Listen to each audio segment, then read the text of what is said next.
मुनि नांदे और आप देख रहे हैं केसी उजाला न्यूज। नागपुर में 3 क्रिमिनल रिकॉर्ड वाले आदमियों के बीच विवाद हुआ, जिसमें एक बुरी तरह घायल हो गया। कल तकरीबन 9:30 बजे जिंजर मॉल के पीछे ये घटना हुई। दरअसल फिरियादी प्रिंस प्रेमानंद सोनकर, जिसपे पुलिस थानों में पहले से ही अन्य शिकायतें दर्ज है, उसे अभी हाल ही में एमपीडीए से छूटे अभिजीत नितनवे और ऋतिक नागदेवते ने मिलने के लिए बुलाया।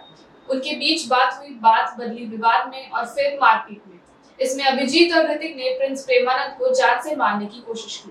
इस मामले में पुलिस आरोपियों की तलाश कर रही है। काल 9:30च्या सुमारास एक जिंजर मॉलच्या पाठीमागे एक घटना घडलेली आहे। त्यामध्ये प्रिन्स प्रेमानंद सोनकर नावाचा एक मुलगा आहे, ज्याच्यावरती यापूर्वीचे गुन्हे पण पोलीस स्टेशनला दाखल आहे। तो रेकॉर्डवरचा आरोपी आहे।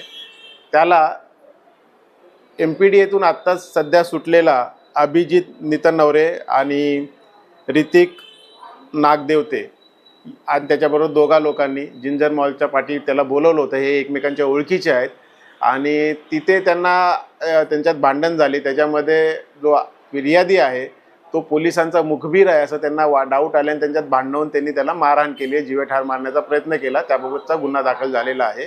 फिर्यादी जेव्हा पोलीस स्टेशनला आला, त्याने तक्रार द्यायला जेव्हा आला तेव्हा आपल्याला पोलिसांना ती माहिती मिळाली। त्याच्यानंतर आपण आरोपीचा शोध घेत आहोत। 307 प्रमाणे नवीन कलम 109 प्रमाणे आपण गुन्हा दाखल केलेला आहे। आरोपींच्या विरुद्ध आरोपींचा शोध घेणं चालू आहे। आरोपी हे रेकॉर्डवरचे आणि हिस्ट्री शीटर आहेत।